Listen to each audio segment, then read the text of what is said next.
स्वागत है आपका हमारी इस मेगा कवरेज में। ये नंबर पीछे देखते जाइए। एक नंबर ये है 1 घंटा 28 मिनट में आपके सामने पहला हमारे एग्जिट पोल का रुझान। लेकिन ये नंबर देखिए 1 करोड़। यकीन मानिए ये है हमारा सैंपल साइज। मैं हूं निशांत चतुर्वेदी। इस बार किसकी सत्ता इस सवाल के जवाब के साथ बस थोड़ी देर में टीवी 9 भारतवर्ष आपके सामने आ रहा है। टीवी 9 पोल स्टार्ट और पीपल्स इनसाइड का एग्जिट पोल आपको बताएगा कि 4 जून को नतीजे कैसे हो सकते हैं। ये एग्जिट पोल 1 करोड़ के सैंपल साइज वाला है। 1 करोड़ के सैंपल साइज वाला है, जो अपने आप में एक रिकॉर्ड है। जी हाँ, नमस्कार। आपके साथ मैं हूं सुमेरा खान। हमारे साथ एग्जिट पोल के आंकड़ों पर बात करने के लिए हर राज्य से टीवी 9 भारतवर्ष संवाददाता हमारे साथ लाइव जुड़ेंगे। हर समीकरण पर विश्लेषण के लिए स्टूडियो में हमारे साथ खास मेहमान होंगे। जी हाँ, और नमस्कार। आपके साथ मैं हूं गौरव अग्रवाल। हमारे साथ डेटा मुशाय मौजूद हैं, जिनके साथ हम बात करेंगे। इन्होंने कई राज्यों में ग्राउंड से नब्ज टटोली है, कुछ राज्यों में मैं भी गया हूं, वो सब आपके सामने रखेंगे। डेटा मुशाय कंप्यूटराइज मैकेनिज्म से रियल टाइम एनालिसिस आपके लिए करेंगे। और जैसा कि निशान बता रहे थे, सैंपल साइज तो अपने आप में अद्भुत है। लेकिन सबसे पहले आप जानिए कि आज एग्जिट पोल में आपको किन सवालों का जवाब मिलने वाला है। पहला सवाल एग्जिट पोल में किन सवालों का जो जवाब है ये देखिए। 4 जून को तीसरी बार बनेगी मोदी सरकार, ये सवाल है। इसके अलावा एक और बड़ा सवाल ये जिसका जवाब आपको मिलेगा कि बीजेपी के 400 पार का दावा क्या सही होगा। तीसरा सवाल, अगर 400 पार तो बीजेपी को कहां फायदा होगा। जी हाँ, एक और बड़ा सवाल जो सबके मन में है और उसका जवाब मिलेगा ये कि बंगाल समेत पूर्वी और दक्षिण भारत में बीजेपी को क्या बढ़त मिली है। पांचवा सवाल, इंडिया का दावा कहां सच साबित होने वाला है। एक और बड़ा सवाल जो सबके मन में था इस चुनाव प्रचार के दौरान, मतदान के दौरान, बीजेपी दक्षिण का दुर्ग भेदने में सफल रही है या नहीं। और फिर यूपी बिहार में बीजेपी का क्या रिकॉर्ड बन पाएगा, यह अपने आप में एक बहुत बड़ा सवाल है। एक और बड़ा सवाल यह कि पार्टियों में टूट के बाद महाराष्ट्र का फैसला क्या होगा, क्योंकि महाराष्ट्र पर सबकी नजरें टिकी हुई हैं। तो महाराष्ट्र का फैसला क्या हो सकता है, क्या होने वाला है, उसका अनुमान आज आपके सामने आएगा। फिर किन राज्यों में बीजेपी को नुकसान हो सकता है, यह हर कोई जानना चाहेगा, समझना चाहेगा। क्या उसका जो रोलर कोस्टर है वो कहीं पर रुकेगा। एक और बड़ा सवाल ये कि केजरीवाल के जेल जाने का दिल्ली में क्या कोई असर हुआ है, क्या असर दिखाई दिया है दिल्ली के चुनाव में। अरविंद केजरीवाल जब जेल गए और जेल से बाहर आए, इसका जवाब भी आज हमारे इस एग्जिट पोल में आपको मिलेगा। और फिर वो सवाल जिसको मैं कह सकता हूं कि मेगा सवाल है, अब मेगा फैक्टर है, मोदी फैक्टर।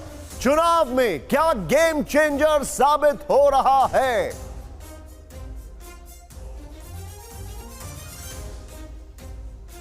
इस वक्त हमारे साथ हमारे सभी सहयोगी और हमारे साथ अलग अलग स्टेट से सहयोगी के साथ हमारे खास मेहमान जुड़ चुके हैं। मेरे साथ हैं इस वक्त पंकज झा उत्तर प्रदेश से, आपका स्वागत है। आपको दिखाई दे रहे रूपेश जो कि बिहार से हैं, आपका भी स्वागत है।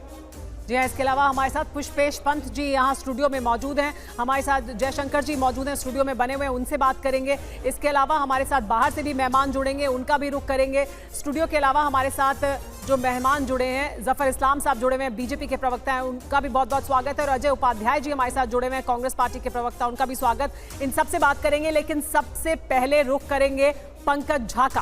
पंकज, आप उत्तर प्रदेश में मौजूद हैं और उत्तर प्रदेश की बात हम लगातार कर रहे हैं। उत्तर प्रदेश के किले को बीजेपी जिस बहुमत के साथ और जितनी सीटों के साथ 2019 में उन्होंने जीत दर्ज की थी, क्या उसको बरकरार रख पाई है या नहीं, उसके कितना करीब पहुंच रही है, यही सबसे बड़ा सवाल है सबके मन में। और ये बहुत कुछ इस पर निर्भर भी करेगा 400 पार के नारे को हासिल करने में।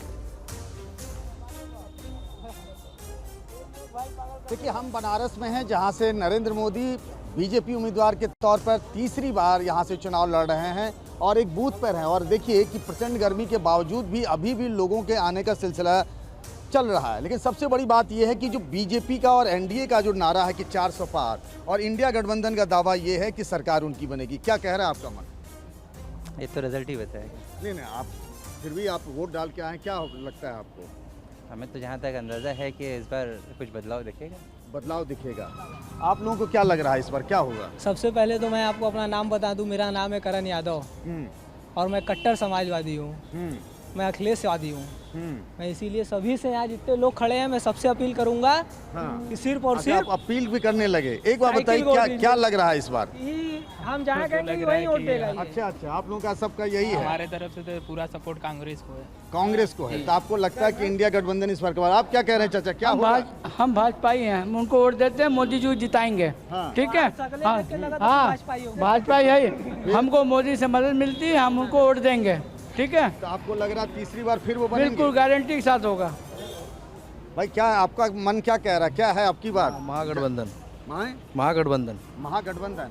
और यहाँ यूपी में क्या लग रहा है आपको? सब वही लग रहा है, साइकिल 400 पार जो कह रही है 400 पार नहीं, 200 पार। 200 पार बीजेपी एनडीए 200 सवा 200 के आसपास रहेगी, इससे ज़्यादा नहीं। क्यों आपको लग रहा है ऐसा है? क्योंकि आप लोग ऐसा लग रहा है, क्योंकि आप लोग पूरा भ्रम फैलाए हुए हैं पूरे हिंदुस्तान में। अच्छा, हम लोग सबसे भ्रम फैलाए। खराब मीडिया है, अच्छा, बिकाऊ मीडिया। बहुत अच्छी बात है। आपको भी क्या लग रहा है, आपका क्या मन कह रहा है? क्या है मूड जनता का? जनता का मूड है विकास के लिए, विकास और सुरक्षा के लिए है। चाहे जो दे, रिजल्ट आने पे उसको भी तो काम करना ही पड़ेगा। अब पहले से परसेप्शन कैसे आप दिया जा सकता है? आपने जो वोट दिया होगा उस हिसाब से क्या आपका मन कह रहा है? अब आने ही है